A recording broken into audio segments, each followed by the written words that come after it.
দুনিয়ার জিন্দেগিতে আপনি উম্মতের জন্য অনেক কেঁদেছেন। এই কিয়ামতের ময়দানে আমি আপনাকে কাঁদাতে চাই না। ইরফারসাক, আপনি মাথা উঠান। ইসফা, আপনি শাফাত করুন। তুষাফা, আপনি যে শাফাতই করবেন আল্লাহ পাক সেই শাফাতটাই কবুল করে নেবে। জোরে বলেন সুবহানাল্লাহ। আর 3 নাম্বার দায়িত্ব, রাসূলকে আমাদের মহব্বত করতে হবে। কি করতে হবে? জোরে বলেন কি করতে হবে? সহিহ বুখারী। ইন্নাল হামদালিল্লাহি নাহমাদুহু ওয়া নাস্তাঈনুহু ওয়া নাস্তাগফিরুহু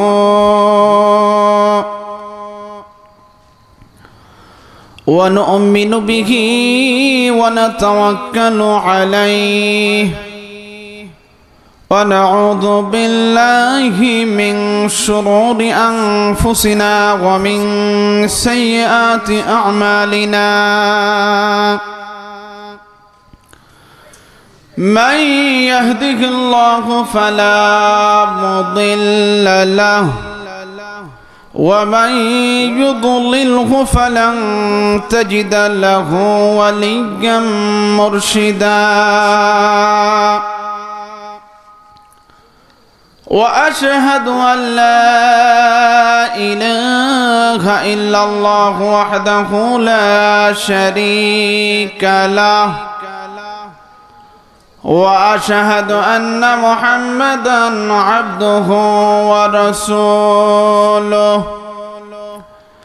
الذي أرسله بالحق بشيرا ونذيرا وداعيا إلى الله بإذنه سراجا وقمرا منيرا.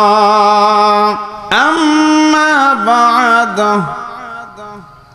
আমার সাথে সবাই বলবেন আল্লাহ সুবহানাহু ওয়া তাআলা মহাগ্রন্থ আল কোরআন সূরাতুল হামিম সাজদা 36 নম্বর আয়াতের মধ্যে বলেন, ওয়া ইম্মা ইয়ানযাগান্নাকা মিনাশ শাইতানি নাযগুন ফাস্তাঈয বিল্লাহ।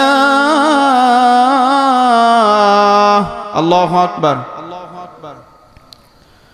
এই দুনিয়া যতদিন থাকবে, দুনিয়াতে মানুষ ততদিন থাকবে। কথা বলেন ঠিক না বেঠিক? আর দুনিয়াতে মানুষ যতদিন থাকবে, শয়তানও দুনিয়াতে ততদিন। জোরে বলেন। আল্লাহ রাসূল হাদিসের মধ্যে বলেছেন, 3টি জায়গা শয়তান প্রবেশের সুযোগ পেয়ে যায় যদি তাকে সুযোগ করে দেওয়া হয়। কয়টি জায়গা? জোরে বলেন। 1 নাম্বার, স্বামী এবং স্ত্রী মন মালিন্যতার কারণে যদি ডিস্টেন্সে অবস্থান করে একই বিছানাতে। 2 নাম্বার, নামাজের কাতার যদি ফাঁকা থাকে। আর 3 নাম্বার, বেহেশতের বাগান জালিসুর রহমান, যেখানে কোরআন এবং হাদিসের আলোচনা হয়। এই জায়গাতে মানুষ যদি অপরিপাটি অবস্থায় বসে থাকে, ফাঁকা জায়গাগুলি পূরণ না করে বসে, এই ফাঁকা জায়গাগুলিতে কে বসে? আরে জোরে বলেন না কেন? এখন আপনারা কি চান আপনারা অপরিপাটি হয়ে বসে থাকেন আর শয়তান আপনাদের মাঝে বসে আপনাদেরকে ধোঁকা দিক? তো শয়তান মানুষকে ধোঁকা দিয়ে গোমরাহির পথে নিতে চায়। আল্লাহ বলেন, শয়তানের ওয়াসওয়াসা থেকে তোমরা আমি আল্লাহর কাছে আশ্রয় প্রার্থনা করো, সাহায্য কামনা করো। আমি আল্লাহ তোমাদেরকে শয়তানের ওয়াসওয়াসা থেকে হেফাজত করব। সকলেই বলি সুবহানাল্লাহ। তো আমার সাথে সবাই জবান খুলে সমস্বরে উঁচু আওয়াজে বলুন, আউযু বিল্লাহি মিনাশ শাইতানির রাজীম। বিসমিল্লাহির রাহমানির রাহিম। ইন্না আ'তাইনা أعطيناك الكوثر فصل لربك وانحر إن شانئك هو الأبتر صدقت يا ربنا وقال رسول الله صلى الله عليه وسلم لا يؤمن أحدكم حتى أكون أحب إليه من والده وولده والناس أجمعين فقد قال الله تبارك وتعالى في شان حبيبه إن الله وملائكته يصلون على النبي يا أيها الذين آمنوا صلوا عليه وسلموا تسليما 20 অগ্রহায়ণ 1425 25 রবিউল আউয়াল 1440 4 ডিসেম্বর 2018 পবন পাঁচবাড়িয়া পশ্চিমপাড়া জামে মসজিদের উদ্যোগে 2 দিন ব্যাপী তাফসীরুল কোরআন মাহফিলের আজকে দ্বিতীয় দিন শেষ রজনীর সদরে মুহতারাম সম্মানিত সভাপতি সাহেব সহ অন্যান্য শ্রদ্ধাভাজন উলামায়ে কেরাম, আমার সামনে উপবিষ্ট আমার বাবার বয়সে শ্রদ্ধেয় মুরব্বিয়ান আযম, আমার বয়সের যুবক ভাইরা, স্নেহের কচিকাঁচা মাসুম বাচ্চারা, পর্দার অন্তরালে আমার মায়ের সমতুল্য সজলা সরলা অবলা সর্বগুণে গুণান্বিতা মা এবং বোনেরা, সবাইকে পুনরায় আন্তরিক সালাম, আসসালামু আলাইকুম রহমতুল্লাহ। আপনারা সবাই কেমন আছেন? শুরুতেই আমরা শুকরিয়া জ্ঞাপন করি সেই আল্লাহ রব্বুল ইজ্জত ওয়াল জালালের দরবারে, যিনি গতকালকে না আজকেও এই তাফসীরুল কোরআন মাহফিলে আমাদের আশা বসা আল্লাহ পাকের কালামে হাকিম থেকে আমাদের কিছু বলা এবং শোনার তৌফিক দান করেছেন।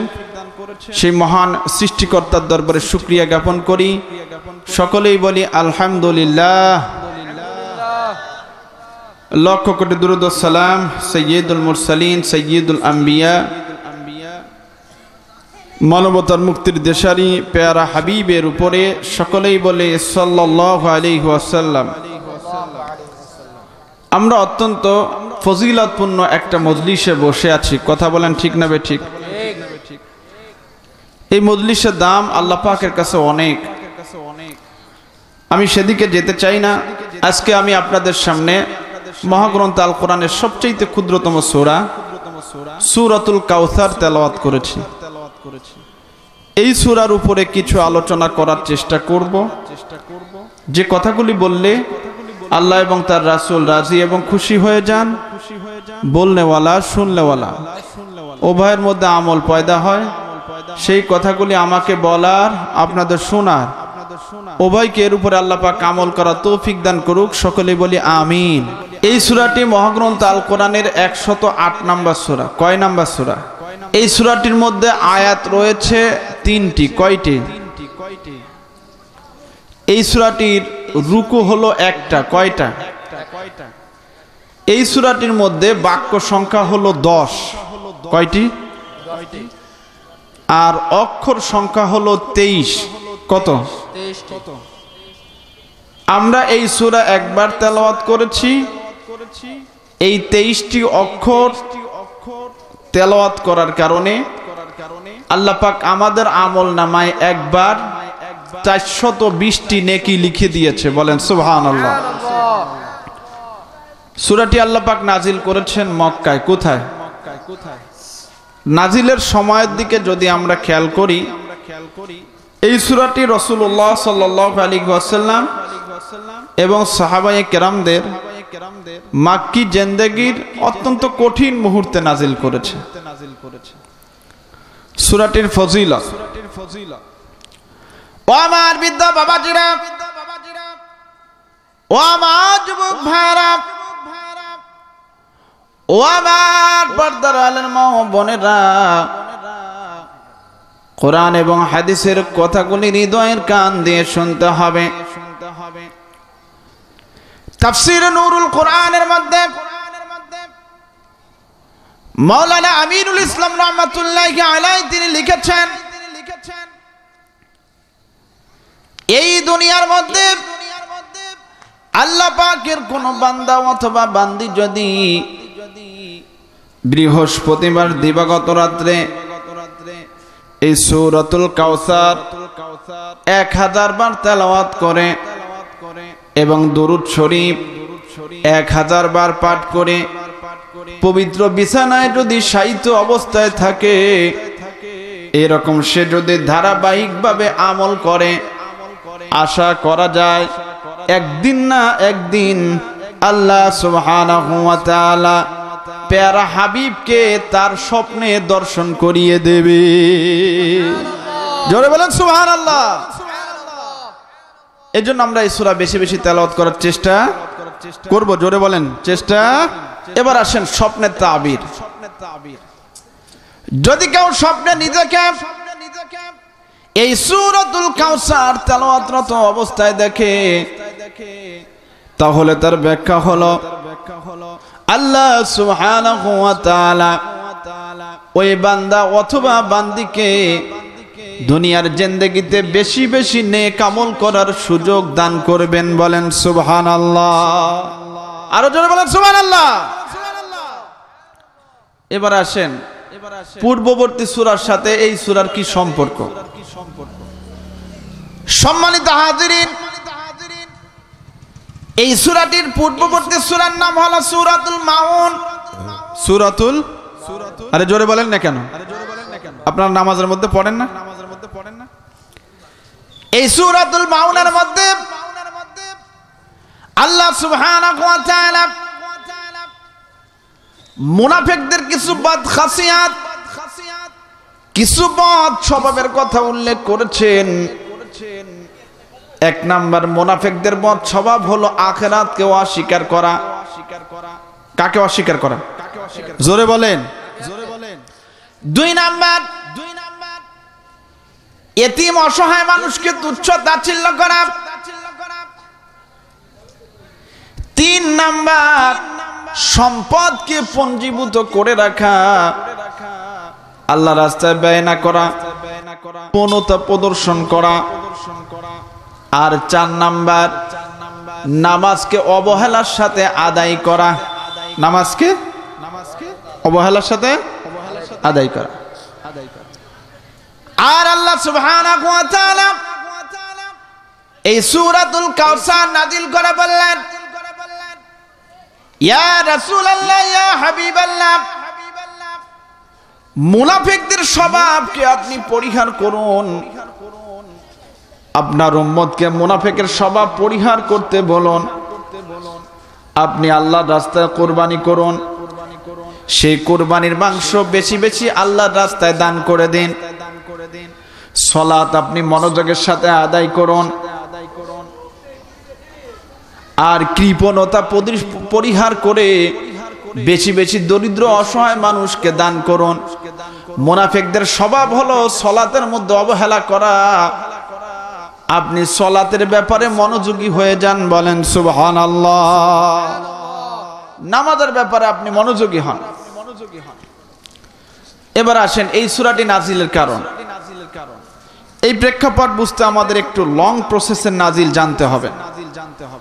ও আমার বৃদ্ধ বাবাজিরা, ও আমার যুবক ভাইরা, রাসূলুল্লাহ সাল্লাল্লাহু আলাইহি ওয়াসাল্লাম উম্মাতুল মুমিনিন হযরত খাদিজাতুল কুবরা রাদিয়াল্লাহু তাআলা আনহা, ওনার সঙ্গে 25 বছর বয়সে পরিণয় সূত্রে আবদ্ধ হলেন, বিবাহ বন্ধনে আবদ্ধ হলেন।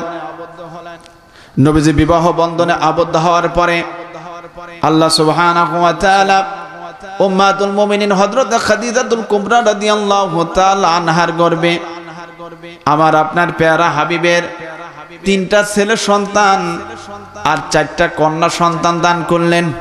তিনটা কি? ছেলে সন্তান আর চারটা, তিনটা কি? আর চারটা, তিনটা ছেলে। এক নাম্বার আবুল কাসেম, কাসেম, দুই নাম্বার আব্দুল্লাহ, আর তিন নাম্বার হলো ইব্রাহিম। আল্লাহ চারটা কন্যা সন্তান দান করলেন। এক নাম্বার জয়নাব, দুই নাম্বার রুকাইয়া, তিন নাম্বার উম্মে কুলসুম, আর চার নাম্বার ফাতেমা রাদিয়াল্লাহু তাআলা আনহুম আজমাইন। তো আল্লাহ সুবহানাহু ওয়া তাআলা প্যারা হাবিবকে চারটা ছেলে সন্তান দান করেছেন। এই চারটা ছেলে সন্তানের মধ্যে বড় সন্তান হলো কাসেম। কি নাম? জোরে বলেন কি নাম? এ কাসেম জন্মগ্রহণের 7 দিন পরেই দুনিয়া থেকে বিদায় নেয়, ইন্তেকাল করে।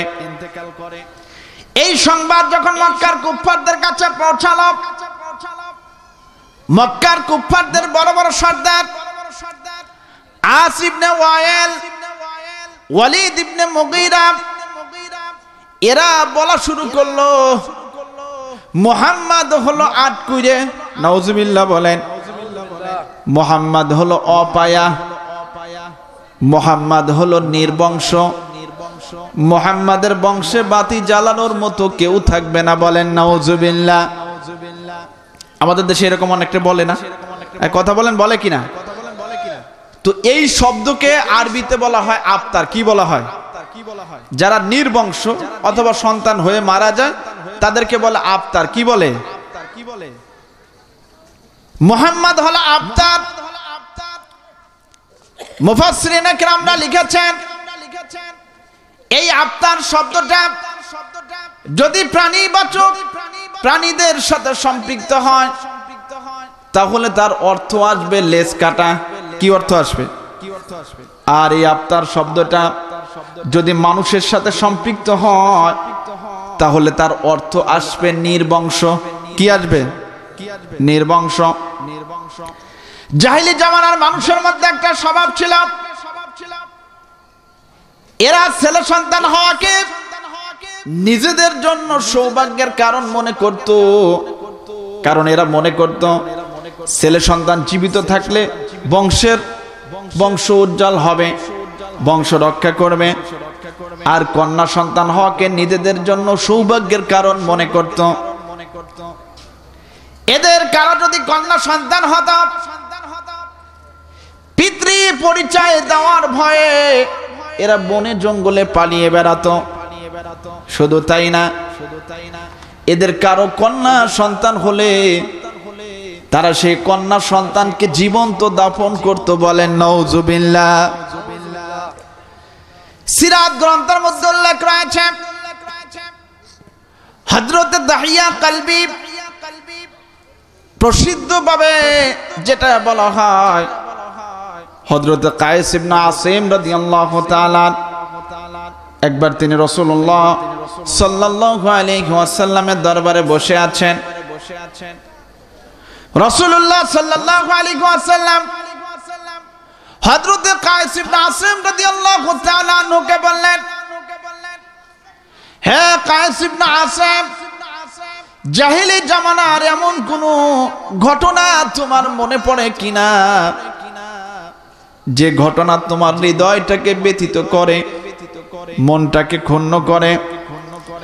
হযরত কায়েস ইবনে আসিম রাদিয়াল্লাহু তাআলা বললেন, ইয়া রাসূলুল্লাহ, ইয়া হাবিবাল্লাহ, জাহিলি জামানায় আপনারা কি ঘুমাচ্ছেন নাকি? এর জোরে বলেন ঘুমাচ্ছেন? আল্লাহ সুবহানাহু ওয়া তাআলা আমাকে একে একে 7টা কন্যা সন্তান দান করেছিল। প্রত্যেকটা কন্যা সন্তানকে আমি জীবন্ত দাফন করেছি। সর্বশেষ আমার স্ত্রী গর্ভবতী হল। আমি আমার গর্ভবতী স্ত্রীকে রেখে ব্যবসার উদ্দেশ্যে সিরিয়ায় চলে গেলাম। আমি আমার স্ত্রীকে বলে গেলাম, ও আমার প্রাণের স্ত্রী, তোমার গর্ভের সন্তানটা যদি ছেলে হয় তাকে তুমি সুন্দর করে পরিপাটি করে লালন পালন করো, আর তোমার গর্ভের সন্তান যদি কন্যা হয় তাকে তুমি জীবন্ত দাফন করো। বলেন নাউজুবিল্লাহ। আরে জোরে বলেন নাউজুবিল্লাহ। আল্লাহর কি ইশারা, আল্লাহ সুবহানাহু ওয়া তাআলা ওনার স্ত্রীর গর্ভে কন্যা সন্তান দান করলো। অত্যন্ত সুন্দর ফুটফুটে চেহারার অধিকারী। ওনার দিলের মধ্যে মায়া হলো, কিভাবে এত সুন্দর চেহারার একটা কন্যা সন্তানকে আমি জীবন্ত দাফন করতে পারি। স্বামীর কাছে মিথ্যা সংবাদ পাঠিয়ে দিলাম, ওগো আমার প্রাণের স্বামী, আমার গর্ভে একটা কন্যা সন্তান হয়েছিল, ওই কন্যা সন্তানকে আমি জীবন্ত দাফন করেছি। যেহেতু সদ্য আমি সন্তান ভূমিষ্ঠ করেছি, আমার শরীরটা দুর্বল হয়ে গিয়েছে, ক্ষীণকায় হয়ে পড়েছে। আমি আমার খেদমতের জন্য একজন দাসী করাই করেছি, বাদী করাই করেছি, সে আমার খেদমত করে। সুবহানাল্লাহ বলেন। মিথ্যা সংবাদ পাঠিয়ে দিল। এদিকে কায়েস ইবনে আসিম দীর্ঘ একটা সময় সিরিয়ায় অবস্থান করল। এই কন্যা সন্তান আস্তে আস্তে বড় হয়ে গেল। কায়েস ইবনে আসিম রাদিয়াল্লাহু তাআলা দীর্ঘ 7 বছর ব্যবসা করার পরে তিনি সিরিয়া থেকে রিটার্ন চলে আসলেন। তিনি যখন বাড়ির মধ্যে প্রবেশ করতে যাবেন, একটা সুন্দর চেহারার ফুটফুটে কন্যা দৌড়িয়ে এসে বাবা বলে তার গলা জড়িয়ে ধরলো। সুবহানাল্লাহ বলেন না কেন? হযরতে কায়েস ইবনে আসিম রাদিয়াল্লাহু তাআলা রাগান্বিত হয়ে গেলেন। স্ত্রীগণ, তুমি না বলেছিলে তোমার একটা কন্যা সন্তান হয়েছে, ওই কন্যা সন্তানকে তুমি জীবন্ত দাফন করেছো, তাহলে এই মেয়েটা কেন আমাকে বাবা বলে ডাকে? ওনার স্ত্রী মিথ্যা কথা বলছে। দেখো, এই মেয়েটাকে অনেক ছোট্ট বয়সে এনেছিলাম, সেই ছোট্ট বয়স থেকে সে আমাকে মা বলে ডাকে, আর এরই সূত্র ধরে আপনাকে বাবা বলে ডাকে। সুবহানাল্লাহ বলেন না কেন? আসলে কি তাই? আরে জোরে বলেন, আসলে কি তাই? দিন যত যাচ্ছে বাবার প্রতি মেয়ের মহব্বত বেড়ে যাচ্ছে, আবার মেয়ের প্রতিও বাবার মহব্বত বেড়ে যাচ্ছে। একদিন স্ত্রীর কাছে বসে বলতেছে, ওগো আমার প্রাণের স্ত্রী, তুমি না বলেছো আমার কন্যা সন্তানকে জীবন্ত দাফন করেছো, তাহলে এই মেয়েটার প্রতি আমার কেন এত দরদ হয়? ও রক্তের প্রতি টান লাগে কি লাগে না? স্ত্রী চিন্তা করলো, আমার কি এরকম সুন্দর একটা মেয়ে হয়েছিল? স্ত্রী চিন্তা করলো, এখন যদি গোপন কথাটা খুলে বলি কোনো সমস্যা হবে না। স্ত্রী সত্য কথাটা খুলে বলল।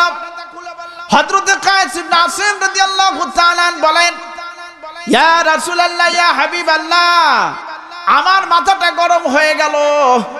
আমি একবার জাহিলির জামানার ভ্রান্ত সমাজ এবং সভ্যতার দিকে তাকাই, আমি আবার আমার এই সুন্দর ফুটফুটে চেহারার মেয়েটার দিকে তাকাই। সর্বশেষ আমি জাহিলি জামানার, কারণ জাহিলি জামানার মানুষরা কন্যা সন্তানের পরিচয় দেওয়ার ভয়ে পালিয়ে বেড়াতো, সমাজের কাছে তারা লজ্জাজনক মনে করত। আমি নিজের মধ্যে লজ্জিত হচ্ছিলাম, চিন্তা করছিলাম কিভাবে পিতৃ পরিচয় নিয়ে সমাজের মধ্যে বের হব। সর্বশেষ আমি জাহিলি জামানার ভ্রান্ত সমাজ এবং সভ্যতার আদর্শের কাছে পরাজয় বরণ করে আমার কন্যা সন্তানকে সুন্দরভাবে পরিপাটি করে সাজিয়ে দিতে বললাম।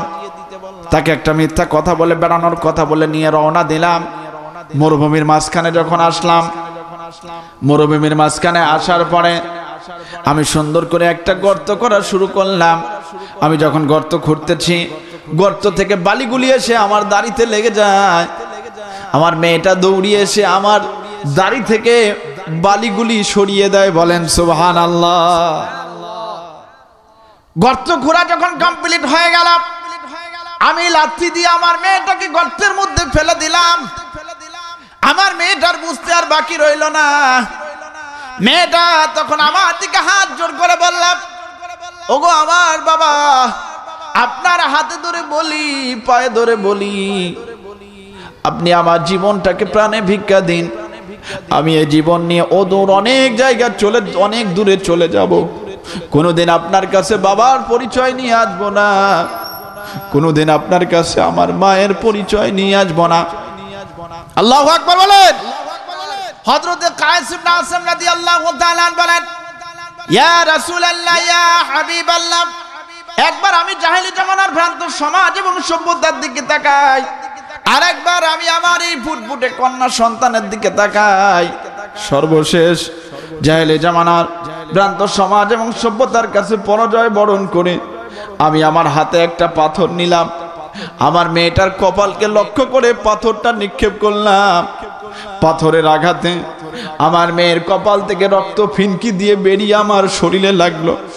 ইয়া রাসূলুল্লাহ, ইয়া হাবিবাল্লাহ, ওই দিনের কথা যখন আমার মনে পড়ে আমি চোখে পানি ধরে রাখতে পারি না। আল্লাহ আমাকে ক্ষমা করবে কিনা?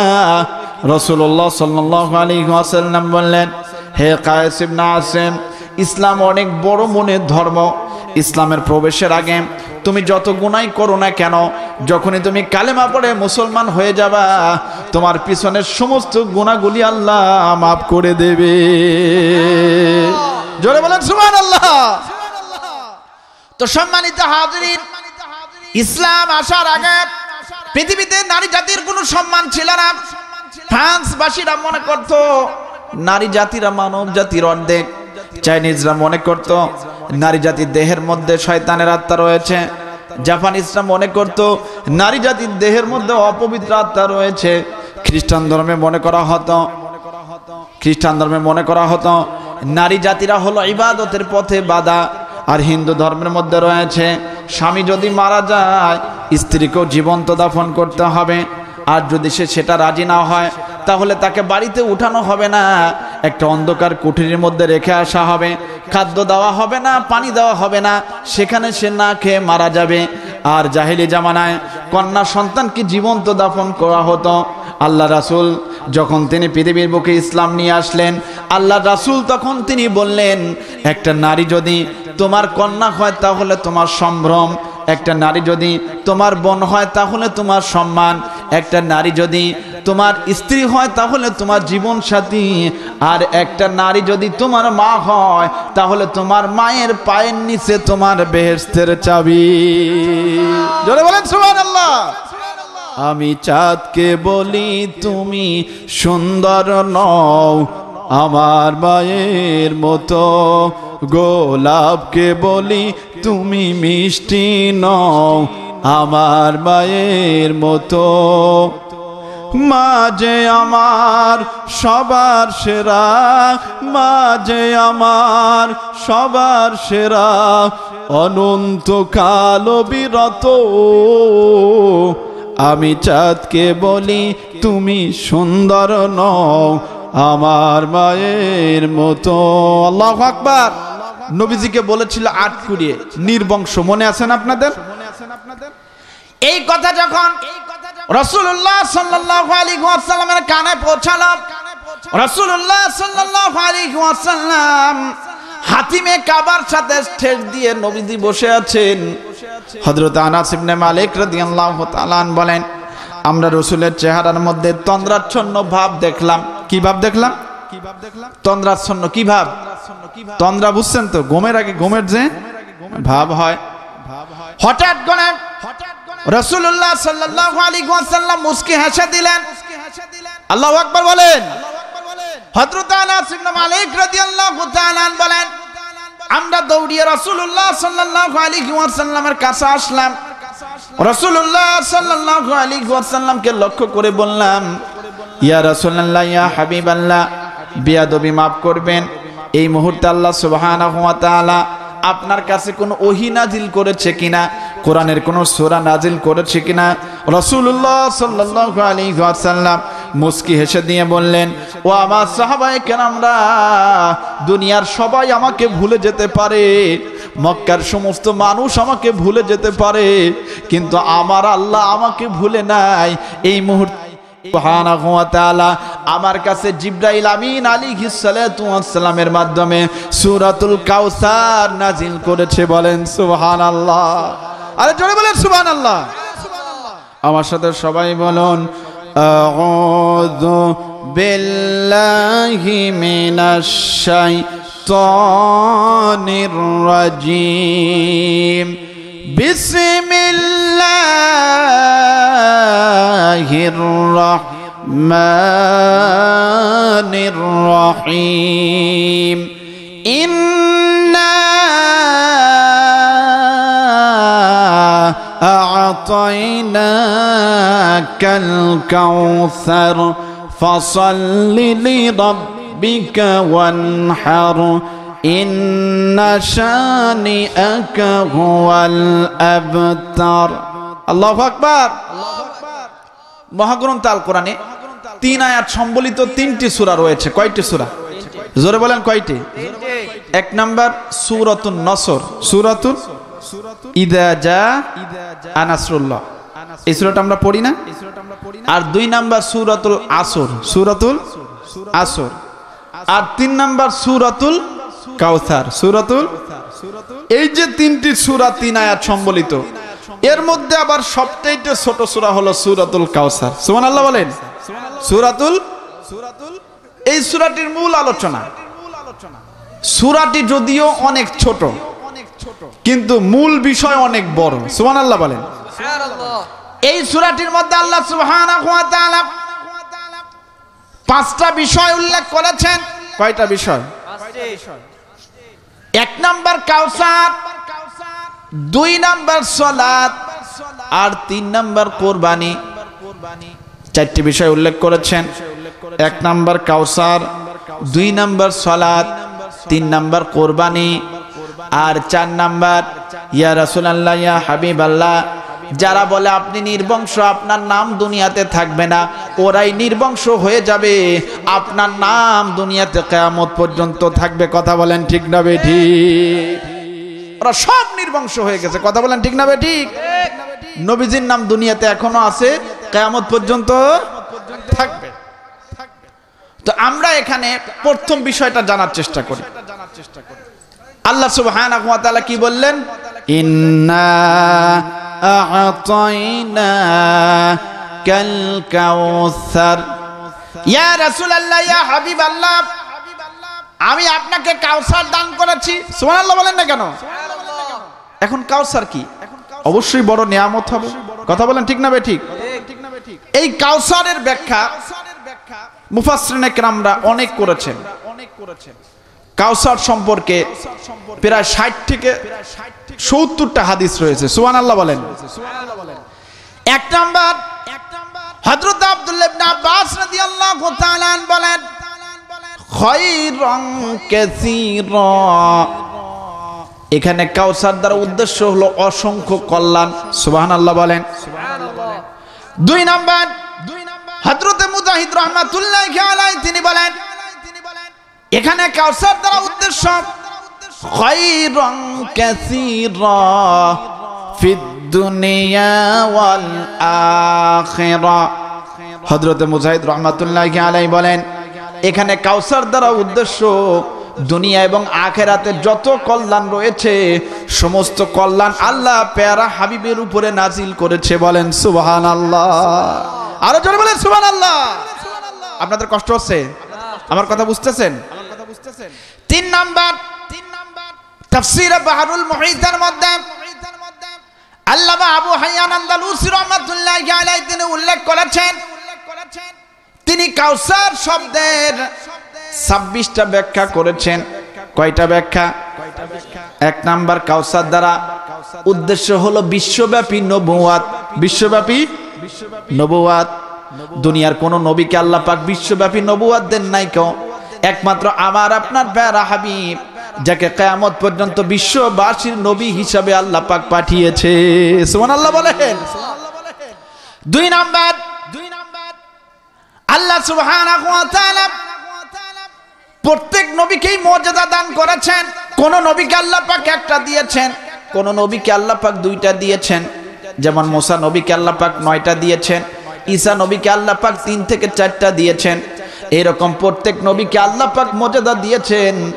অনুরূপ ভাবে আল্লাহ পাক আমার আপনার প্যারা হাবিবকেও আপনার খাসাইসুল কুবরা কিতাবের মধ্যে আল্লামা জালালউদ্দিন সুয়ুতী রাহমাতুল্লাহি আলাইহি উল্লেখ করেছেন, আমার আপনার প্যারা হাবিবকে আল্লাহ সুবহানাহু ওয়া তাআলা প্রায় 4500 মর্যাদা দান করেছেন। এই 4500 মুজিজার মধ্যে সবচাইতে বড় মুজিজা হলো এই মহাগ্রন্থ আল কোরআন। সুবহানাল্লাহ বলেন। আল্লাহ বলেন ইন্না নাহনু নাযালনা যিকরা ওয়া ইন্না লাহু লাহাফিযুন। আল্লাহু আকবার। যদি আগুন লেগে ধ্বংস হয়ে যায় 100 কোটি বইয়ের দোকান, তবু বিশ্ব থেকে ফোড়াবে না পবিত্র কোরআন, তবু বিশ্ব থেকে ফোড়াবে না পবিত্র কোরআন। কথা বলেন ঠিক না বেঠিক? 3 নাম্বার, আল্লাহ সুবহানাহু ওয়া তাআলা প্যারা হাবিবকে অধিক উম্মত দান করেছেন, আর 4 নাম্বার ইলম দান করেছেন, 5 নাম্বার আল্লাহ পাক হিকমত দান করেছেন, 6 নাম্বার আল্লাহ পাক সুন্নাত দান করেছেন, আর 7 নাম্বার আল্লাহ পাক তাকে শাফাতে কুবরা দান করেছেন। সুবহানাল্লাহ বলেন। সবচেয়ে বড় শাফাত দান করেছেন, যে কিয়ামতের ময়দানে, এটা আমি সামনে বলবো, তারপরে বলছি, কোন নবীরা শুরুতে আল্লাহর কাছে অ্যাপ্লাই করার সুযোগ পাবে না, সাহস পাবে না। সর্বপ্রথম কিয়ামতের ময়দানের বিচার শুরু হওয়ার ব্যাপারে আমাদের পেয়ারা হাবিবি শাফাত করবে। সুবহানাল্লাহ বলেন। আরেকটা নেয়ামত আল্লাহ পাক দান করেছেন, সেটা হলো মাকামে মাহমুদ। মাকামে মাকামাম মাহমুদা। আল্লাহ পাক পেয়ারা হাবিবকে সবচেয়ে বেশি সৃষ্টি জগতের মধ্যে আল্লাহ পাকের পরে সবচেয়ে বেশি মর্যাদা আল্লাহ দিয়েছেন পেয়ারা হাবিবকে। সুবহানাল্লাহ বলেন। কথা বলেন ঠিক না ঠিক? এবার আসেন ইমাম রাজি রাহমাতুল্লাহি আলাইহি তিনি বলেন, এই কাউসার দ্বারা 3টা নিয়ামত উদ্দেশ্য। কয়টা নিয়ামত? 1 নাম্বার নবুয়াত, 2 নাম্বার রিসালাত, আর 3 নাম্বার মহাগ্রন্থ আল কোরআন। হযরত শাহ আব্দুল কাদের শাহ ওয়ালিউল্লাহ মুহাদ্দিস দেহলভী রাহমাতুল্লাহি আলাইহি তিনি উল্লেখ করেছেন, এখানে কাউসার দ্বারা সবচেয়ে বড় নিয়ামত এই মহাগ্রন্থ আল কোরআন উদ্দেশ্য।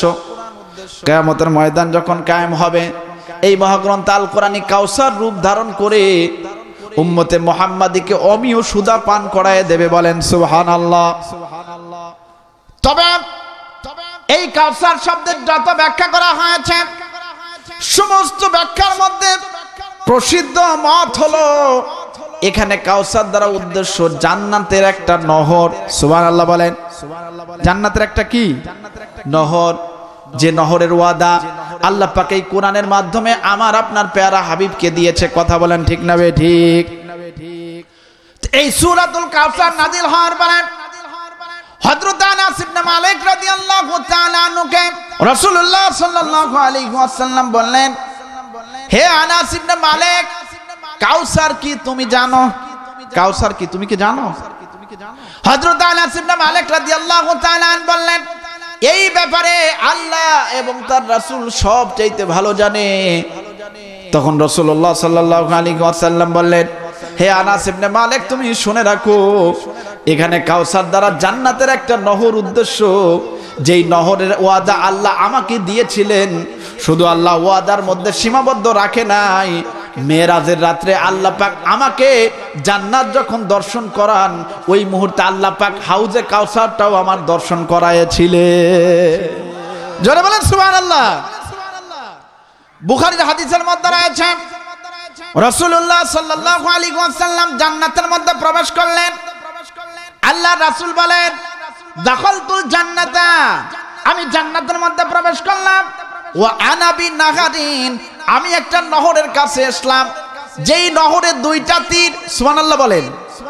যেই নহরের 2টা তীর, এই নহরের পানি থেকে মেশকো আম্বরের জ্ঞান আসতেছিল। আমি রাসূল এত সুন্দর নহর দেখে নিজের লোভটা আর সংবরণ করতে পারলাম না। আমি যখন নহরের পানির মধ্যে আমার হাতটা দিলাম, মেশকো আম্বরের ঘ্রাণ সমস্ত জায়গা ছড়িয়ে পড়ল। জোরে বলেন সুবহানাল্লাহ। আমি হযরত জিবরাইল আমিন আলাইহিস সালাতু ওয়াস সালামকে বললাম, ভাই জিবরাইল, এটা কিসের নহর? হযরত জিবরাইল আমিন আলাইহিস সালাতু ওয়াস সালাম মুস্কি হেসে বললেন, হাদাল কাউসারুল্লাযী আ'তাহু লাকা ওয়া লিউম্মাতিক। ইয়া রাসূলুল্লাহ, ইয়া হাবিবাল্লাহ, এটা সেই হাউজে কাউসার, এটা সেই হাউজে কাউসার, যেই হাউজে কাউসারের ওয়াদা আল্লাহ পাক কোরআনের মাধ্যমে আপনার এবং আপনার উম্মতকে দিয়েছিল। সুবহানাল্লাহ বলেন। দুনিয়ার মানুষের ওয়াদা মিথ্যা হতে পারে, কিন্তু আল্লাহর ওয়াদা কখনো মিথ্যা হয় না।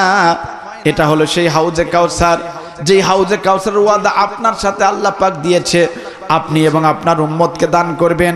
এই হাউজে কাউসারটা হলো 4 কোণ বিশিষ্ট।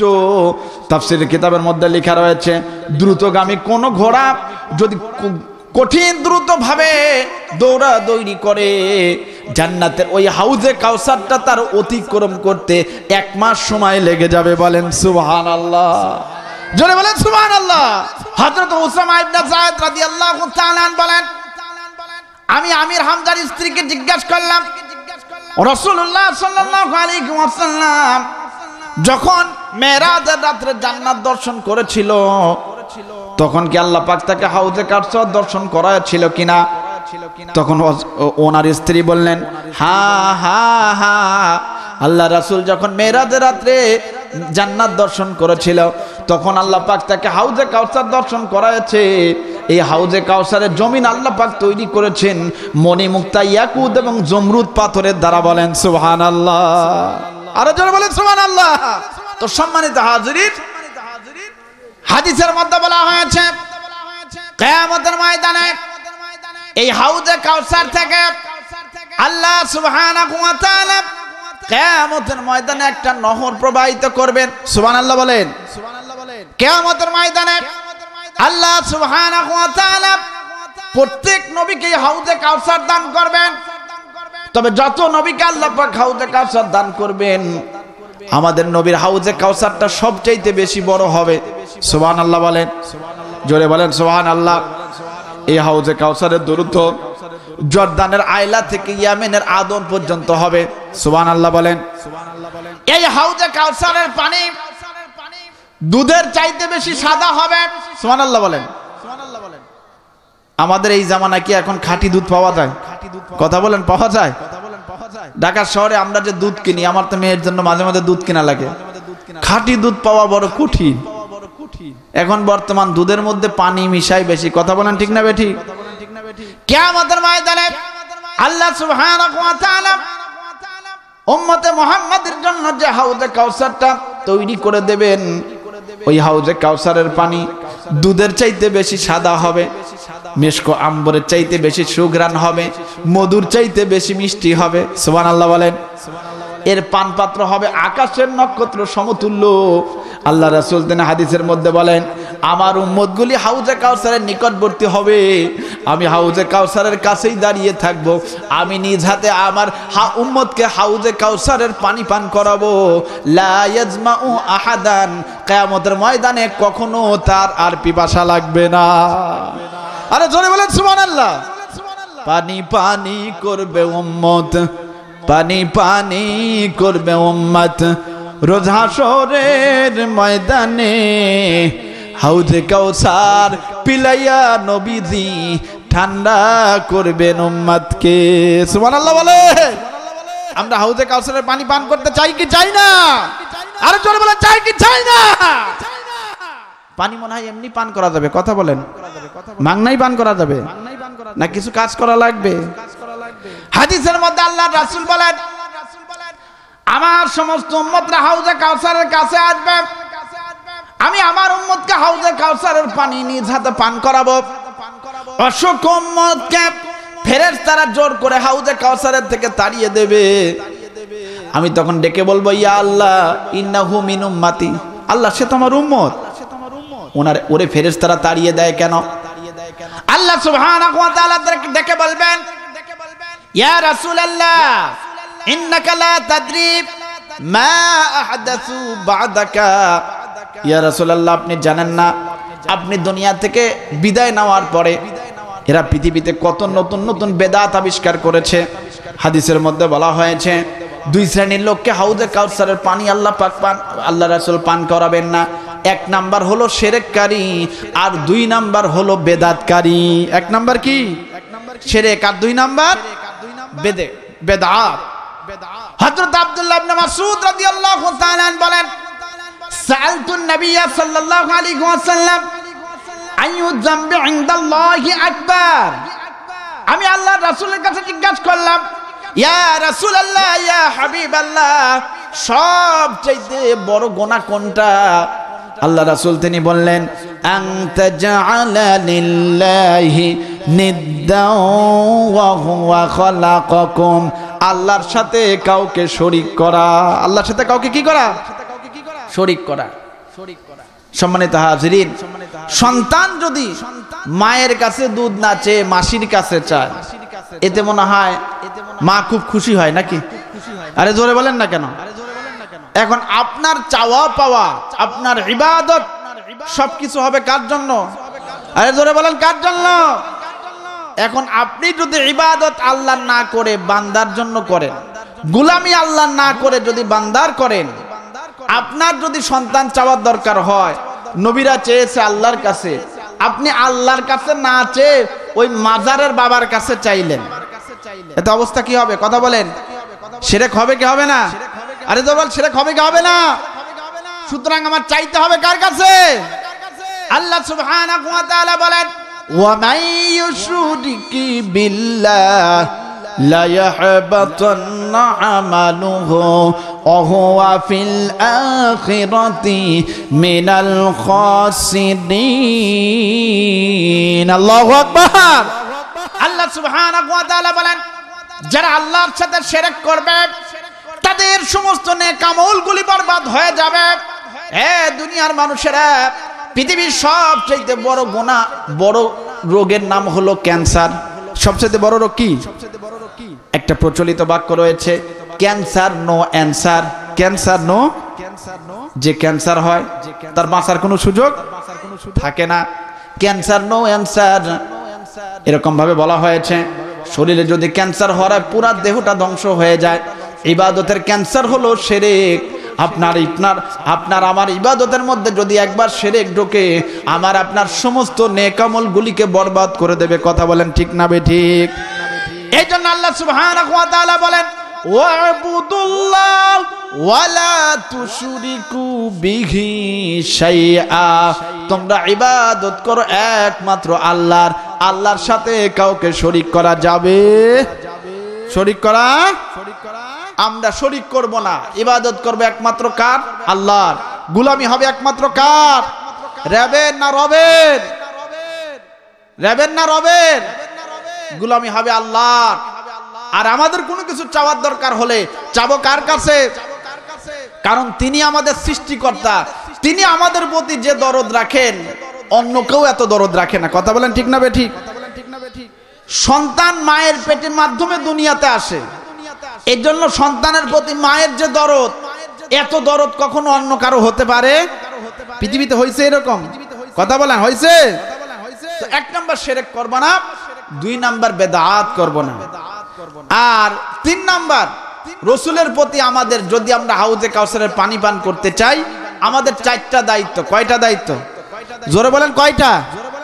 এক নাম্বার, রাসূলুল্লাহ সাল্লাল্লাহু আলাইহি ওয়াসাল্লামের আগমন এবং নবুয়তে বিশ্বাস করতে হবে যে রাসূলুল্লাহ সাল্লাল্লাহু আলাইহি ওয়াসাল্লাম তিনি এই দুনিয়ার মধ্যে আগমন করেছেন, তিনি সর্বশেষ নবী। কথা বলেন ঠিক না বেঠিক?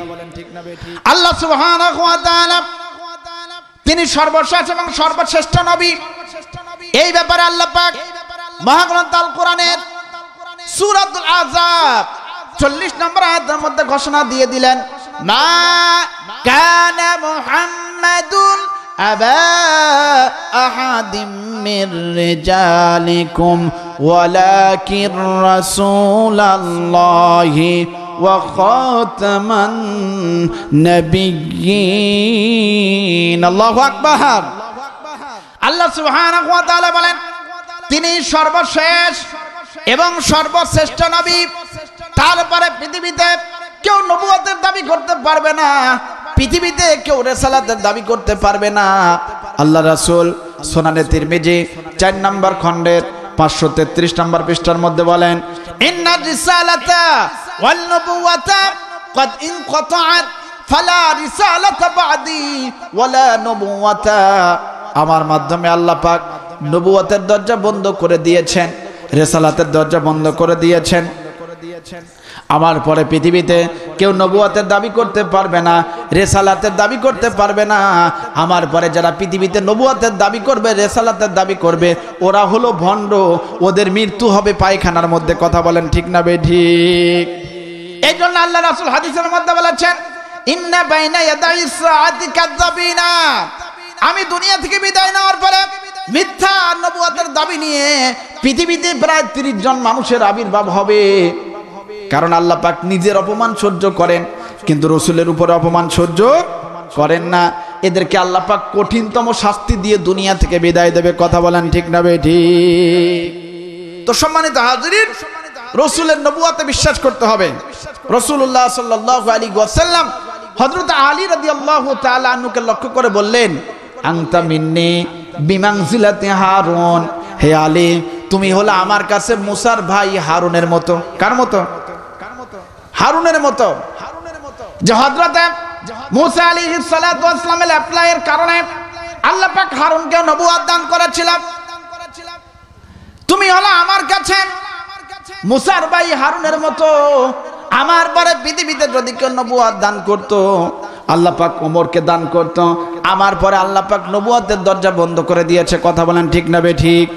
আল্লাহ রাসূল আরেকটা হাদিসের মধ্যে বলেন, মাসালি ওয়া মাসালুল আম্বিয়াই কামাসালি রাজুলিন বানা দারান। আমার উদাহরণ হলো, একটা লোক সুন্দর একটা ঘর তৈরি করলো, ওই ঘর পুরাটাই কমপ্লিট করেছে, কিন্তু একটা ইট সমপরিমাণ জায়গা বাকি রেখেছে। একটা ইট সমপরিমাণ জায়গা কি করছে? বাকি রেখেছে। তোমরাই বলো, ওই ইটটা যদি সেখানে লাগানো হয়ে যায়, ঘরটা কমপ্লিট হয়ে গেল কিনা? ঘরটা কমপ্লিট হয়ে গেল কিনা? আল্লাহ রাসূল বলেন, একে একে আল্লাহ সুবহানাহু ওয়া তাআলা পৃথিবীতে অসংখ্য নবী আলাইহিস সালাতু ওয়াস সালাম মানব জাতির হেদায়েতের জন্য পাঠিয়েছেন। কারণ মানব জাতির স্বভাব হলো, মানুষ শুধু আক্ষরিক জ্ঞানেই বিশ্বাসী থাকে না, মানুষ প্র্যাকটিক্যাল জ্ঞান চায়। শুধু আল্লাহ কিতাব দিয়ে কিন্তু ক্ষান্ত হন নাই। কারণ যদি আল্লাহ শুধু কিতাব পাঠাতেন, তাহলে মানব জাতি বলতো যে এই কিতাবের উপর আমল করে আল্লাহ পাক একটা প্র্যাকটিক্যাল দেখায় দিক। এই জন্য আল্লাহ সুবহানাহু ওয়া তাআলা শুধু কিতাব পাঠিয়েই ক্ষান্ত হন নাই, যুগে যুগে আল্লাহ পাক কিতাবের পাশাপাশি নবীও পাঠিয়েছেন। আমার আপনার পেয়ারা হাবিবকে আল্লাহ পাক সর্বশেষে পাঠিয়েছেন।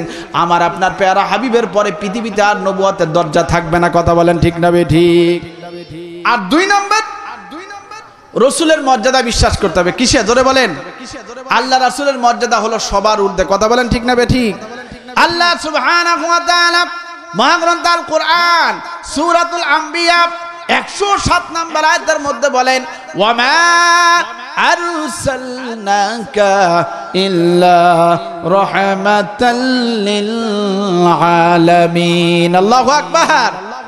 আল্লাহ সুবহানাহু ওয়া তাআলা বলেন, ইয়া রাসূলুল্লাহ, ইয়া হাবিবাল্লাহ, আমি আল্লাহ সুবহানাহু ওয়া তাআলা আপনাকে দুনিয়াতে পাঠিয়েছি বিশ্ববাসীর জন্য রহমত স্বরূপ। সুবহানাল্লাহ বলেন। বিশ্ববাসীর জন্য কি? রহমত স্বরূপ। আল্লাহ সুবহানাহু ওয়া তাআলা আল্লাহ পাকের পরে এই পৃথিবীতে সৃষ্টি জগতের মধ্যে সবচেয়ে বেশি মর্যাদা আল্লাহ পেয়ারা হাবিবকে দান করেছেন। কথা বলেন ঠিক না বেঠিক? সবচেয়ে বেশি মর্যাদা দান করেছেন। এই জন্য বলা হয়েছে আল্লাহ সুবহানাহু ওয়া তাআলা পেয়ারা হাবিবের মর্যাদার ব্যাপারে মহাগ্রন্থ আল কোরআন সূরাতুল ফাতাহ 2 নম্বর আয়াতের মধ্যে বলেন, লিয়াগফিরা লাকাল্লাহু মা তাকদ্দামা মিন যামবিকা ওয়া মা তাআখার। সুবহানাল্লাহ বলেন। আল্লাহ সুবহানাহু ওয়া তাআলা বলেন, ইয়া রাসূলুল্লাহ, ইয়া হাবিবাল্লাহ, আপনি এমন একজন সম্মানিত নবী, এমন একজন মর্যাদাবান নবী, আমি আল্লাহ সুবহানাহু ওয়া তাআলা আপনার অতীত, আপনার বর্তমান এবং ভবিষ্যৎ সমস্ত গুনাহগুলি আমি আল্লাহ মাফ করে দিয়েছি। জোরে বলেন সুবহানাল্লাহ। 2 নম্বর আল্লাহ রাসূল বলেন, ওয়া আউয়ালু মান ইউনশাক্কু আনহুল কবর। কিয়ামতের ময়দান যখন কায়েম হবে, সর্বপ্রথম আল্লাহ সুবহানাহু ওয়া তাআলা কবর থেকে আমাকে আগে উঠাবেন, সুবহানাল্লাহ বলেন।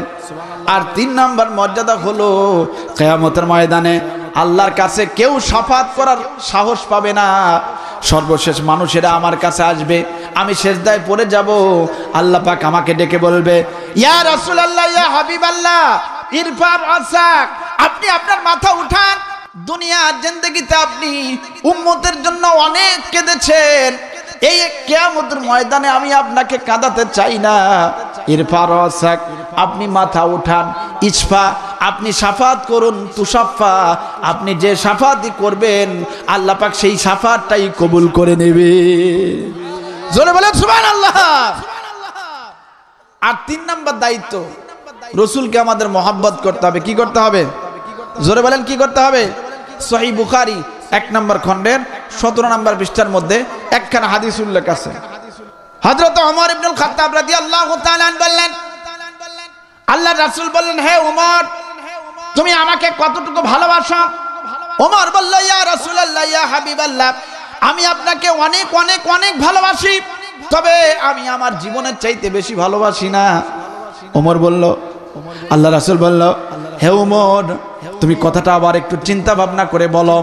হযরত ওমর রাদিয়াল্লাহু তাআলা কিছুক্ষণ চিন্তা ভাবনা করার পরে বলল, ইয়া রাসূলুল্লাহ, ইয়া হাবিবাল্লাহ, আমি আপনাকে আমার জান, আমার মাল, আমার জীবন সব কিছু থেকে বেশি ভালোবাসি। সুবহানাল্লাহ বলেন। এই জন্য আল্লাহ রাসূল বললেন, লা ইউমিনু আহাদুকুম হাত্তা আকুনা হাব্বা ইলাইহি মিন ওয়ালিদিহি ওয়া ওয়ালাদিহি ওয়ান নাসি আজমাইন। হে দুনিয়ার উম্মতে মুহাম্মাদিনা, তোমরা যতক্ষণ পর্যন্ত তোমাদের জান, তোমাদের মাল সব কিছু থেকে আমি নবীকে বেশি ভালো না বাসবা, ততক্ষণ পর্যন্ত তোমরা প্রকৃত মুমিন হতে, জোরে বলেন হতে। আমি সূরাতুল মুমিনের তাফসীরের মধ্যে দেখেছিলাম রাসূলুল্লাহ সাল্লাল্লাহু আলাইহি ওয়াসাল্লাম সাহাবায়ে কেরামরা কেমন ভালোবাসতেন। নবীজি মসজিদে নববীর থেকে বেরিয়ে আসছেন, একজন সাহাবী বলছেন, ইয়া রাসূলুল্লাহ, ইয়া হাবিবাল্লাহ, আমি আপনাকে ভালোবাসি। ইয়া রাসূলুল্লাহ, ইয়া হাবিবাল্লাহ, কিয়ামত কবে হবে? কিয়ামত কবে হবে? কিয়ামত কবে হবে? 2 থেকে 3 বার বললেন।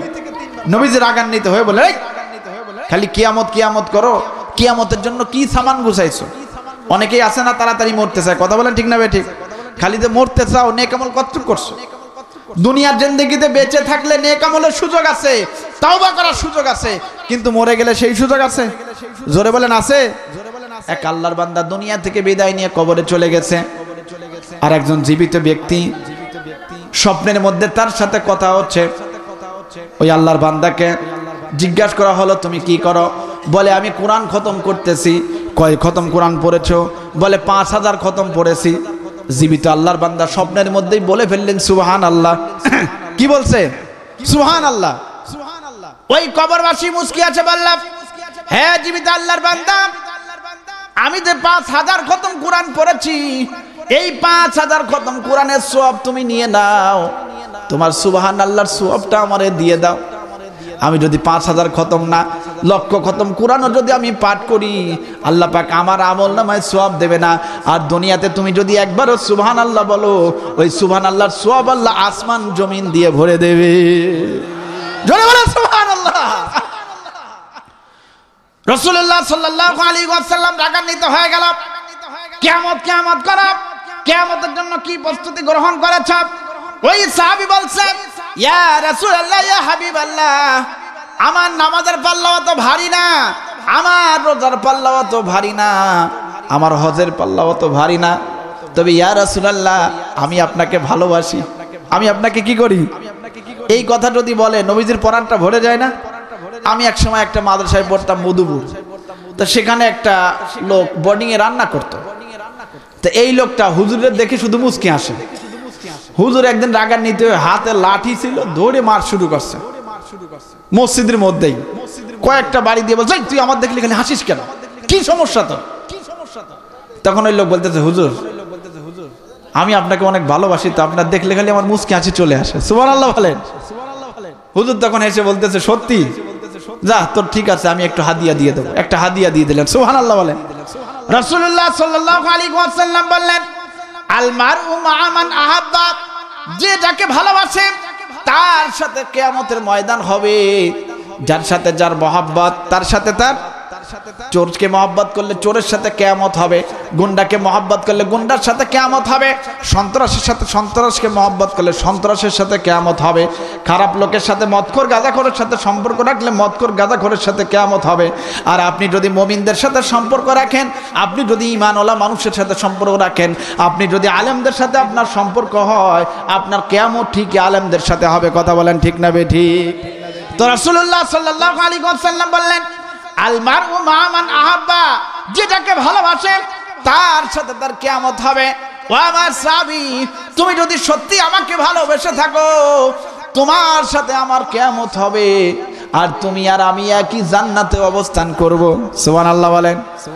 সাহাবীরা আল্লাহ রাসূলকে কি ভালোবাসতেন। আমি সূরাতুল ফাতর তাফসিরে গত বছর বলেছিলাম যে মক্কার কুফফারদের প্রতিনিধি উরওয়া ইবনে মাসউদ আস-সাকাফি যখন আসলো হুদাইবিয়ার সন্ধ্যের সময়, তিনি দেখলেন রাসূলুল্লাহ সাল্লাল্লাহু আলাইহি ওয়াসাল্লাম ওযু করতে যান। ওযুর পানিগুলি সাহাবায়ে কেরামরা জমিনে ফেলতে দেয় না, সেই পানিগুলি তারা খেয়ে ফেলে। নবীজি থুতু নিক্ষেপ করে, সাহাবীরা জমিনে ফেলতে দেয় না, থুতুটা পুরো শরীরের মধ্যে তারা মেখে নেয়। আর নবীদের মাথার থেকে যখন চুল পড়ে, তারা চুলটাকে সঙ্গে সঙ্গে সংগ্রহ করে নিজের কাছে রাখে। উরওয়া ইবনে মাসউদ আস-সাকাফি বললেন, হে মদিনার মুসলমানেরা, তোমরা তোমাদের নেতা ওযুর পানি কেন খাও? তখন সাহাবীরা বলল, হে উরওয়া ইবনে মাসউদ আস-সাকাফি, তুমি জানো না আল্লাহর রাসূলের ওযুর পানি যার শরীরের মধ্যে যাবে, যার পেটের মধ্যে যাবে, ওই পেটকে আল্লাহ পাক কিয়ামতে জাহান্নামের আগুনে পোড়াবে না। সুবহানাল্লাহ বলেন। রাসূলের মুখের বরকতমুখী ছাপ যার শরীরে লাগবে, ওই শরীরটাকে আল্লাহ পাক জাহান্নামের আগুনে পোড়াবে না। রাসূলের চুল মোবারক যার কাছে থাকবে, আল্লাহ পাক তাকে দুনিয়াতেও কামিয়াবি করবে, আখিরাতেও আল্লাহ তার নাজাতের ব্যবস্থা করবে। জোরে বলেন সুবহানাল্লাহ। উহুদের যুদ্ধের সময় রাসূলুল্লাহ সাল্লাল্লাহু আলাইহি ওয়াসাল্লামের দাঁতটা ভেঙে গেল। একজন সাহাবী রাসূলের দাঁতটাকে নিজে ধরে ওঠালেন। রাসূলের দাঁত মোবারক থেকে কিছু রক্ত বেরিয়ে আসলো। মালিক ইবনে সিনানকে বললেন, হে মালিক ইবনে সিনানা, এই রক্তটা তুমি বাইরে ফেলে দিয়ে আসো। মালিক ইবনে সিনান ও রক্তটা বাইরে ফেললো না, তিনি নিজে রক্তটা খেয়ে ফেললেন। সুবহানাল্লাহ বলেন। আল্লাহ রক্ত কি করেছ? মালিক ইবনে সিনান বললেন, ইয়া রাসূলুল্লাহ, আমি খেয়ে ফেলছি। আল্লাহর রাসূল মুস্কি হেসে বললেন, লাং তামাসসাকান নার, লাং তামাসসাকান নার, যেই মুখ আমার শরীরের রক্ত খেয়েছে, আমার মুখের লালা খেয়েছে, আল্লাহ পাক ওই মুখকে, ওই শরীরকে কখনো জাহান্নামের আগুনে পোড়াবে না। জোরে বলেন সুবহানাল্লাহ। এই জন্য আমাদের জান এবং মাল থেকে আল্লাহর রাসূলকে বেশি ভালোবাসতে হবে। কথা বলেন ঠিক না বেঠিক? আর 3 নাম্বার, শুধু ভালোবাসার দাবি করে জিলাপির ব্যবস্থা করলে হবে না। ভালোবাসার দাবি অনুযায়ী রাসূলের আনুগত্য এবং অনুসরণ করতে হবে। আর রাসূলের আনুগত্যের মধ্যেই আল্লাহর ভালোবাসা আছে। কথা বলেন ঠিক না বেঠিক? আল্লাহ সুবহানাহু ওয়া তাআলা মহাগ্রন্থ আল কোরআন সূরাতুল ইমরান 31 নম্বর আয়াতের মধ্যে বলেন, কুল ইন কুনতুম তুহিব্বুনাল্লাহ ফাত্তাবিউনি ইউহিব্বুকুমুল্লাহ। আল্লাহু আকবার বলেন। হে নবী, আপনি বলে দিন, হে দুনিয়ার মানুষেরা, তোমরা যদি আল্লাহর ভালোবাসা পেতে চাও। কার ভালোবাসা? আর জোরে বলেন, কার ভালোবাসা? আমরা আল্লাহর ভালোবাসা পেতে চাই কি চাই না? তোমরা যদি আল্লাহর ভালোবাসা পেতে চাও, ফাত্তাবিউনি, আমি নবীর অনুসরণ করো, অনুকরণ করো। তোমরা যদি আমি নবীর অনুসরণ করো, অনুকরণ করো, ইউহিব্বুকুমুল্লাহ, তাহলে আল্লাহ তোমাদেরকে ভালোবাসবেন। আল্লাহ শুধু তোমাদেরকে ভালোবাসবেন না, ওয়া ইয়াগফিরু লাকুম যুনুবাকুম, তোমাদের জীবনের সমস্ত গুনাহগুলি আল্লাহ মাফ করে দেবে। জোরে বলেন সুবহানাল্লাহ। তো আমাদের অনুসরণ করতে হবে রাসূলকে। কাকে? কিভাবে? আপনি যদি প্রধানমন্ত্রী হন, তাহলে আপনাকে দেখতে হবে নবী মুহাম্মদুর রাসূলুল্লাহ মদিনার রাষ্ট্রপ্রধান হিসাবে রাষ্ট্র কিভাবে পরিচালিত করেছে, আমাকেও সেভাবে পরিচালিত করতে হবে। কথা বলেন ঠিক না বেঠিক? আপনি যদি বিচারক হন, আপনার দায়িত্ব নবী মুহাম্মদুর রাসূলুল্লাহ মদিনার বিচারক হিসাবে যেইভাবে বিচার করেছে, আমাকে সেইভাবে ন্যায় বিচার করতে হবে। আপনি যদি ব্যবসায়ী হন, নবী মুহাম্মদ রাসূলুল্লাহ যেইভাবে ন্যায়পরায়ণতার সাথে ব্যবসা করেছে আমাকে সেইভাবে ব্যবসা করতে হবে। আপনি যদি স্বামী হন, আপনার দায়িত্ব নবী মুহাম্মদ রাসূলুল্লাহ স্বামী হিসাবে তার স্ত্রীর সাথে যে ভালো ব্যবহার করেছে সেইটা করতে হবে। কথা ঠিক বলেন, ঠিক না ঠিক?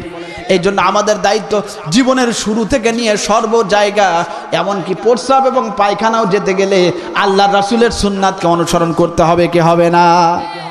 সুনানে তিরমিজি কিতাবুস সিফাতুল কিয়ামার মধ্যে রাসূলুল্লাহ সাল্লাল্লাহু আলাইহি ওয়াসাল্লাম বলেন, মান আকালা তাইয়িবান, যেই ব্যক্তি হালাল খাদ্য খাবে, ওয়া আমিলা ফিস সুন্নাহ, সুন্নতের উপরে আমল করবে। কিসের উপরে?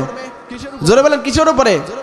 ও আমিনান নাস, তার হাত দ্বারা, জবান দ্বারা, পা দ্বারা অন্য মুসলমান কষ্ট পাবে না, নিরাপদ থাকবে। বাওয়াইকাহু দাখালাল জান্নাহ, কিয়ামতের ময়দান যখন কায়েম হবে আল্লাহ পাক সরাসরি তাকে জান্নাতে পৌঁছে দেবে। বলেন সুবহানাল্লাহ। এই জন্য আল্লাহ রাসূল অন্য হাদিসের মধ্যে বলেন, মান আহাব্বা সুন্নতি, যে ব্যক্তি আমি নবীর সুন্নাতকে ভালোবাসবে, ফাকাদ আহাব্বানি, সে আমি নবীকেই ভালোবাসলো। ওয়ামান আহাব্বানি, আর যে আমাকে ভালোবাসবে, কানা মাই ফিল জান্নাহ, সে আমার সাথে একই জান্নাতে অবস্থান করবে। জোরে বলেন সুবহানাল্লাহ। তো রাসূলের অসংখ্য সুন্নাত আছে, যেমন মাথায় টুপি দেওয়া, মুখে দাড়ি রাখা, কথা বলেন ঠিক না ঠিক? সুন্দর পরিপাটি সুন্নতি পোশাক পরা, দেহের মধ্যে পোশাকেও সুন্নত আছে। এইরকম যে সমস্ত সুন্নাতগুলি আছে এইগুলি আমরা মেনে চলার চেষ্টা করব। রাজি আছি? আমাদের দেশের এক পীর সাহেব বলতেন, সুন্নাত হলো ফরজের বেড়া। কথা বলেন ঠিক না ঠিক? বেড়া যদি থাকে আপনার, তাহলে ছাগল কি আপনার গাছ খেতে পারে? কথা বলেন, গাছ খেতে পারে? তো সুন্নত হলো ফরজের বেড়া। আপনি যখন সুন্নাতের উপরে আমল করবেন আপনার ফরজটাও ঠিক থাকবে। কথা বলেন ঠিক না ঠিক? এই জন্য আমাদের লা ইলাহা, সুন্নাত হলো ফরজের বেড়া। সুন্নাত হলো ফরজের কি বেড়া? আল্লাহ রাসূল হাদিসের মধ্যে জন্য বলেছেন যে তোমরা সুন্নাতের অনুসরণ করো। কিসের অনুসরণ করতে হবে? সুন্নাতের। আপনি যদি সুন্দর পোশাক পরিধান করে টুপি মাথায় দিয়ে আপনি যদি সিনেমা হলের সামনে যেয়ে বলেন আমাকে একটা টিকিট দেন, আমি ছবি দেখব, আপনাকে টিকিট দেবে? কথা বলেন, টিকিট দেবে? আবার আপনি যদি সুন্নাতের উপরে আমল করেন আপনার বেদাতে পড়ার সম্ভাবনা নাই। কথা বলেন ঠিক না ঠিক? একটা লোক যদি সীমান্তে বসবাস করে তার নিরাপত্তা বেশি না যে লোকটা শহরে বসবাস করে তার নিরাপত্তা বেশি? আরে কথা বলেন, যেই লোকটা সীমান্তে বসবাস করে তার নিরাপত্তা কম। তো যেই লোকটা সুন্নতের উপরে আমল না করে জায়েজের উপরে আমল করে এই লোকটা একসময় বেদাতের মধ্যে পড়ে যেতে পারে। আর যেই লোকটা সুন্নতের উপরে আমল করে এই লোকটা কখনো শরিয়াত থেকে বিচ্যুত হয়? জোরে বলেন, বিচ্যুত? এই জন্য সাহাবায়ে কেরামরা সুন্নতের উপরে আমলের প্রতি গুরুত্ব দিতেন। ইতিহাসের মধ্যে পাওয়া যায় ইরান বিজেতা সাহাবী হলো দুইজন। কয়জন? এক নম্বর হযরত রাবি ইবনে আমের, আর দুই নম্বর হযরত হুযায়ফাতুল ইয়ামান রাদিয়াল্লাহু তাআলা। এই দুইজন সাহাবী ইরান বিজয়ের জন্য তাদের রাজ দরবারে গিয়েছে। দারোয়ানের সামনে গিয়ে বলছে আমরা তোমাদের বাচ্চার সাথে দেখা করতে চাই। তা বলে আপনাদের এই ময়লা ঝয়লা কাপড়ে রাজ দরবারে প্রবেশ করা যাবে না, এই কাপড় চেঞ্জ করে আমাদের রাজ দরবারের পোশাক পরতে হবে। বলে আমরা এই কাপড় পরেই রাজ দরবারে ঢুকবো, আমরা রাজকীয় কোনো পোশাক পরবো না। জোরে বলেন, রাজকীয় কোনো পোশাক? আপনারা উঠেন কেন? ঢাকার থেকে অনেক বড় আলেম আসছে, আমি দাওয়াত দিয়েছি, আপনারা আলোচনা শুনেন। আজকে অনেক সুন্দর আলোচনা হবে, অনেক বড় আলেম। আলহামদুলিল্লাহ বলেন। হুজুর যে এখানে আসছে এটা আপনাদের জন্য সৌভাগ্য। আলহামদুলিল্লাহ বলেন। তার আলোচনা আপনারা শুনবেন, আমি ছেড়ে দেবো এখন, এই ঘটনাটা বলে শেষ করে দিচ্ছি। তো হযরত রাবি ইবনে আমের রাদিয়াল্লাহু তাআলা বললেন আমরা এই ইরানটা বিজয় করার জন্য এসেছি। দারোয়ান বলছে তোমাদের গায়ের জামাগুলি ময়লা, তোমাদের শরীরটা অত্যন্ত ক্ষীণকায়, এইরকম দুর্বল শরীর নিয়ে তোমরা ইরান বিজয় করতে চাও? তখন হযরতে হুযায়ফাতুল ইয়ামান রাদিয়াল্লাহু তাআলা বললেন হে দারোয়ান, তুমি আমাদের ময়লা জয়লা কাপড় দেখেছো, তুমি আমাদের ক্ষীণকায় দেহ দেখেছো, কিন্তু এই ক্ষীণকায় দেহের হাতের যে কত শক্তি এই শক্তি তোমরা দেখো নাই। তোমরা যদি আমাদের হাতের শক্তিকে পরীক্ষা করতে চাও এই রাজদরবারের সবচাইতে বড় ডালটা নিয়ে আসো। রাজদরবারের সবচাইতে বড় ডালটা নিয়ে আসা হলো। হযরতে হুযায়ফাতুল ইয়ামান রাদিয়াল্লাহু তাআলা বিসমিল্লাহ বলে যখন ভাঙা তলোয়ার দিয়ে একটা কোপ দিলেন, কোপের আঘাতে ডালটা ভেঙে চূর্ণ বিচূর্ণ হয়ে গেল। জোরে বলেন সুবহানাল্লাহ। দারোয়ান রাজ দরবারের মধ্যে সংবাদ পাঠিয়ে দিলাম, আরবের থেকে এমন কিছু আজব মানুষ এসেছে যাদের শরীরের পোশাকগুলি ময়লা, দেহটা অত্যন্ত ক্ষীণকায়, কিন্তু এই রাজ দরবারের সবচেয়ে বড় দালটা তারা ভেঙে ফেলেছে। আমার কাছে মনে হয় তারা মানুষ না অন্য কিছু। সুবহানাল্লাহ বলে। দুইজন সাহাবী রাজ দরবারের মধ্যে প্রবেশ করলো। প্রবেশ করার পরে রাজ দরবারে তাদেরকে খাদ্য দিলাম। দস্তরখানা বিছিয়ে পকেট থেকে সাহাবা দুজন খাবার খেতে বসেছে। খেতে খেতে হঠাৎ করে একখানা গোশত দস্তরখানার মধ্যে প্লেট থেকে পড়েছে। হযরত হুযায়ফাতুল ইয়ামান সেটা উঠিয়ে আবার খাওয়া যখন শুরু করেছে, পিছন থেকে একজন বলে, ভাইজান এটা পারস্যের রাজ দরবার, এখানে যে খাদ্য একবার পড়ে যায় সেটা আবার উঠিয়ে খাওয়া হয় না, এটা দেখতে খারাপ মনে হয়। আমাদের দেশে অনেকেই আছে না, ঢাকা শহরে আমি দেখেছি বিবাহ অনুষ্ঠান আছে না, খাওয়ার চাইতে নষ্ট করে বেশি। বলে হুজুর টাকা দেবো 2000, তা সমস্যা কোথায়, খাই আর না খাই নষ্ট করিয়ে যায়, এরকম আছে কিনা? আরে মুসলমানের স্বভাব চরিত্র কোন জায়গা গেছে মুসলমানের। সম্মানিত হাজিরিন, হযরত হুযায়ফাতুল ইয়ামান রাদিয়াল্লাহু তাআলা বললেন, এটা আমাদের রাসূলের সুন্নাত। প্লেট থেকে খাবারটা দস্তরখানায় পড়ে গেলে খাবারটা তো হালাল, কোন খাবারে আল্লাহ বরকত রেখেছে এটা কেউ জানে না। কথা বলেন ঠিক না বেঠিক? আমাদের রাসূলের সুন্নাত। এই জন্য তিনি গোশত প্লেট দস্তরখানা থেকে গোশতখানা উঠিয়ে আবার খাওয়া শুরু করলেন। যখন আপত্তি করল, হযরত হুযায়ফাতুল ইয়ামান রাদিয়াল্লাহু তাআলা বললেন, আতরুকু সুন্নাত রাসূলুল্লাহি লিহাউলাইল হুমাকা। হে বেকুবেরা, তোমাদের কথার কারণে আমরা আমাদের রাসূলের একটা সুন্নাতকে ছাড়তে পারি না। সুবহানাল্লাহ। মুসলমানদের বিজয় অস্ত্রের জোরে আসে নাই, তলোয়ারের জোরে আসে নাই। মুসলমানদের বিজয় আসছে আদর্শের জোরে, মুসলমানদের বিজয় আসছে মানসিক বরত্বের জোরে। কথা বলেন ঠিক না ভাই ঠিক? হযরত ওমর রাদিয়াল্লাহু তাআলা আনহুর জামানায় একটা অভিযান পাঠানো হয়েছে বাইতুল মুকাদ্দাসের পাশে। দীর্ঘ সময় ইহুদিরা একটা দুর্গের মধ্যে আবদ্ধ অবস্থায় আছে, তারা বেরও হতে পারছে না, হামলাও চালাতে পারছে না। হযরত ওমর রাদিয়াল্লাহু তাআলা আনহুর কাছে সংবাদ পাঠানো হলো, তারা বেরোয় না, হামলা কিভাবে চালাবো? তখন তিনি বললেন, দেখো তোমাদের কোনো সুন্নাতের মধ্যে দুর্বলতা আছে কিনা। তখন সাহাবীরা বলল, ও রে, আজকে সকালবেলা তো আমরা মেসওয়াক করি নাই। সুবহানাল্লাহ বলে। তখন সমস্ত সাহাবী একসাথে মেসওয়াক করা শুরু করছে। এখন সাহাবায়ে কেরামদের মেসওয়াক করা দেখে ইহুদিরা ভয় পেয়ে গেছে। আল্লাহ, এতক্ষণ তো ছিল তলোয়ার নাম আলা অস্ত্র, এখন আবার এ কি অস্ত্র বের করলো? ওনারা ভয়তে দুর্গ থেকে বেরোয় সব পালানো শুরু করছে। সুবহানাল্লাহ বলে। ইসলামের আদর্শের এত শক্তি, রাসূলের সুন্নাতের এত পাওয়ার। কথা বলেন ঠিক না ঠিক? এরপরে সমাবেশে কথা বলা শুরু হয়ে গেল। সেখানে রাজ দরবারের নিয়ম হলো, রাজা বসে থাকবে, প্রজারা দাঁড়িয়ে দাঁড়িয়ে কথা বলবে।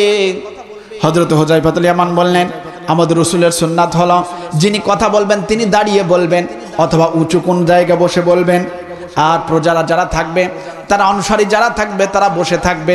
কিন্তু আপনার রাজদরবারে এটার ব্যতিক্রম। আপনি যদি আমাদের সুন্নতের অনুসরণ করেন তাহলে আমরা কথা বলবো, না হলে কথা বলবো না। তখন বাদশা বলতেছে, এরা এক ভিন্ন প্রকারের জাতি, এদের সাথে বেশি কথা বলা যাবে না, এরা যেটা চাই সেটাই দিয়ে দাও।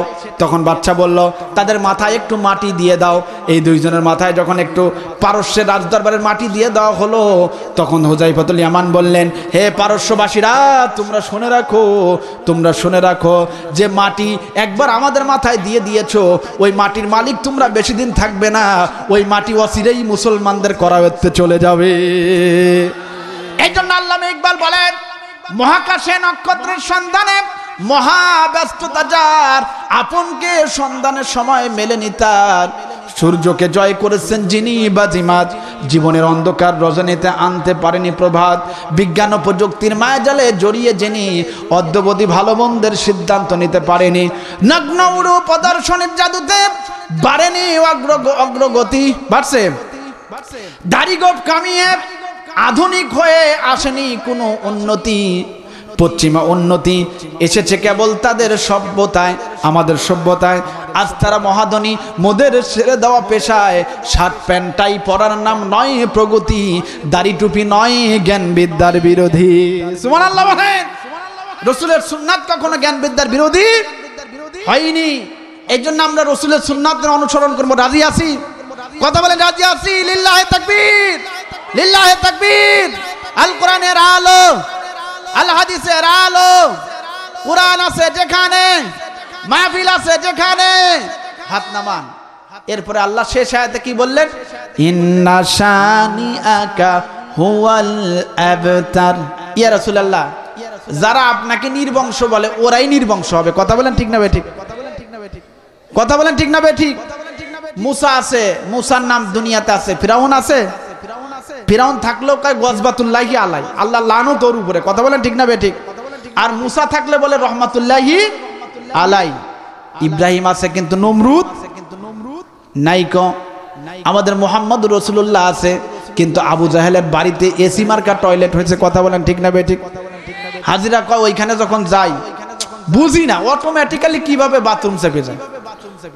মনে হয় চাপুক আর না চাপুক একটু ঘুরিয়ে যাই, তাতেও একটু দর্শন হবে। কথা বলেন ঠিক না বেঠিক?